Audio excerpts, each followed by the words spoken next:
Hollywood isn't even trying to hide it anymore. In just 1 month, they released 2 movies with the exact same plot, same theme, same everything. Both feature dark cults, strange ceremonies, and wealthy members making ritual sacrifices for ultimate power. The question is, why are studios pushing this exact dark theme right now? You see the pattern in Ready or Not too, but They Will Kill You makes it impossible to ignore. Today, we're diving deep into They Will Kill You to unveil what this film reveals about the real-world system and why Hollywood has given up on hiding their true intentions.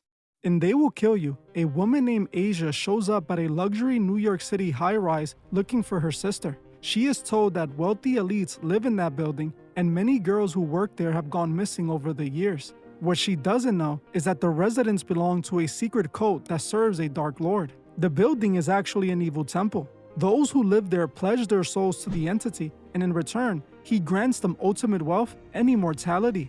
To become members, initiates must perform a sacrifice in honor of their dark god. Once completed, they sign their names on a pig head possessed by the deity. Don't forget this detail. This is a very important symbol that we will come back to in a bit. While Asia searches for her sister, the cult members pursue her for the offering.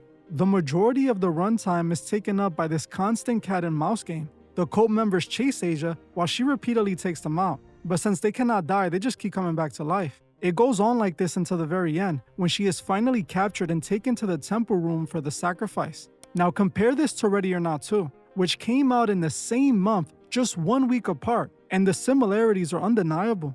The movie follows a woman named Grace who is captured by elite cult members trying to sacrifice her to their dark lord. In that film, the cult members are a part of the 6 ruling elite families and make sacrifices every time a new member marries into their family. In the first movie, one of the elite families failed to sacrifice Grace when she married in. Now the rest of the families must complete the sacrifice or they will lose their power. Just like in They Will Kill You, the elite chase Grace around while trying to capture her and use her as an offering. I made a full breakdown on Ready or Not 2, so if you want a deeper dive, you can watch that one after this video. As you can see, these movies mirror each other perfectly. In fact, in Ready or Not 2, they introduce a sister character who needs to be saved. They use Grace's sister as leverage to force her to participate in the ritual. I do not think it's a coincidence that these 2 movies, sharing the exact same plot, were released in the same month. You might think this is just another twin movie situation, as we saw with Ants and A Bug's Life. That is simply not the case here. Both of these movies tells us about our current system and the new system that is coming. Think about it. The movie explains the old system of power. A small group of elites rules the world with supernatural power gifted by the evil god they serve. To keep their power, they must make ritual sacrifices to the entity. By the end of the movie, we watch the system finally get destroyed. In both films, the protagonist completely destroys the establishment, which means a new system must be born. I believe this mirrors exactly what we are experiencing in the real world. After the documents were released at the beginning of the year, the public saw the truth about the elite circles. People learned about the terrible things these powerful groups were doing to maintain their status, perfectly mirroring the events shown in the movie. Now we are actively seeing the final chapter of the film when the system collapses. Today, many people warn of a possible structural collapse where the old establishment is destroyed to make way for a new system run by a new elite. This is why I believe these movies both came out simultaneously. They are both broadcasting the exact same warning. For you to truly see this message, we have to dive deeper into the hidden symbolism in They Will Kill You. There's a lot of hidden details in this movie confirming it is about the fall of the old system and the rise of the new one. Instantly, when Asia walks into the building, she is met by an older wealthy elite couple. The film immediately shows how these elites still operate within the old framework. All the elites are shown to be white, while the help who work there are all minorities. They literally say in the movie that they only hire minorities. This traces back to historical elite families and the slave system that once existed in America. As you already know, many old money families can trace their wealth back to those eras. The film shows us how these cult members are a part of that old system. This becomes even clearer at the end of the movie. We find out that if the devil erases your name from the pig head, you lose the power he grants you. There is a scene where Asia sets the pig head on fire and the names start melting away. One of the names on the pig is Sharon Vanderbilt. This is obviously a direct reference to the elite Vanderbilt family. By showing this specific name burning away, the filmmakers are telling us that the cult members in the movie represent the leaders of the old system. By the end of the movie, Asia walks out of the building as it explodes, showing her escaping the old system as it is destroyed. This is exactly how Ready or Not 2 ends as well. Grace finds a loophole that eliminates all the elite members, simultaneously destroying the old system with them. The studios are openly stating what is happening through their films. Now let's talk about the significance of the pig head. I know those who know their Bible caught this reference instantly. According to the Gospels, Jesus cast a legion of demons out of a man and allowed them to enter a herd of about 2,000 pigs. The pigs immediately rushed down a steep bank into the sea and drowned.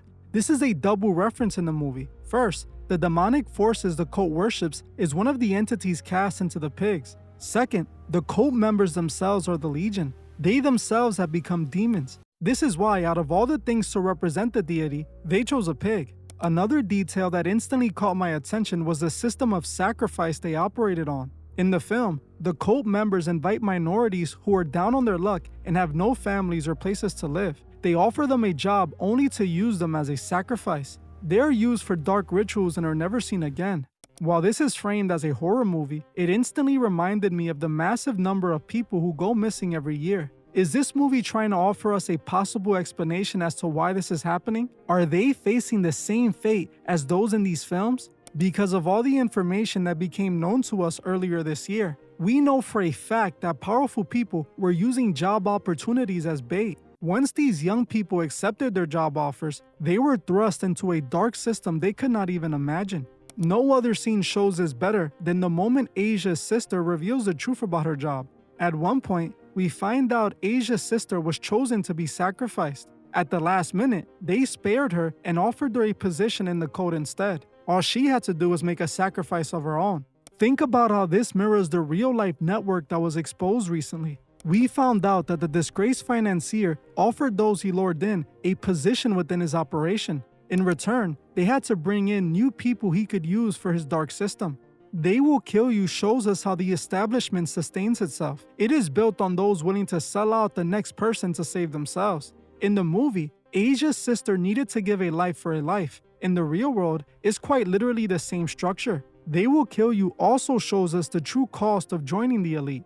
In the movie, those who wanted to join had to literally sell their soul and sign their name. They not only make a sacrifice, but vow to serve the Dark Lord. Many have heard the theories that making it to a certain level of power and wealth comes with a dark cost. This is what people refer to as selling your soul. In the real world, this is a metaphor for crossing the line and abandoning your morals to gain what you want. In the movie, it was represented by literally pledging your soul to a demon and sealing the deal with an actual sacrifice. The core concept remains identical though. Those who want absolute power must abandon their morals, and we all know what they say about absolute power. It corrupts absolutely. This reflects perfectly in our society. A perfect example of this is the rich celebrities who take money from sketchy casinos to promote their websites. While these wealthy stars know gambling is inherently destructive, they agree to promote it even though they don't necessarily need the money. They had to abandon all morals in order to have the world. This is what selling your soul is, being willing to sacrifice the next person for your gain. By promoting anything that harms others strictly to benefit yourself, you're quite literally working for this corrupt system. What is fascinating is that the director and co-writer of this movie actually claimed this film was inspired by true events. A movie about elites who are a part of a dark cult was somehow inspired by a real story. The director said during an interview that he got the origin for the movie after moving into a luxury New York City building. He noticed that mostly older women lived in the building and he found it strange. One day, he discovered a hole behind his kitchen cabinet leading to a secret passageway from his apartment to a hidden room inside another unit. After finding the mysterious hole, he told his wife, "We probably rented our apartment inside of the cult and they will come after us and they will sacrifice us." Months later, he watched Rosemary's Baby, instantly remembered the hole in the wall, and connected the two. This story eventually became the plot for They Will Kill You. This makes everything we're discussing all the more interesting. I recently covered a movie called Apartment 7A, which was a prequel to Rosemary's Baby. This film followed the same storyline of a luxurious building in New York City strictly for high society. Just like in They Will Kill You, the tenants in the building were all a part of a dark, secret cult that worships the Dark Lord. In that film, A young dancer is offered a free room in the building after meeting an older couple. When she accepts the offer, the cult members use her for a dark ritual, and she becomes the surrogate for the entity's child. These movies are clearly connected, which makes this story quite eerie. I say this because the apartment building in Rosemary's Baby was inspired by a real building in New York City.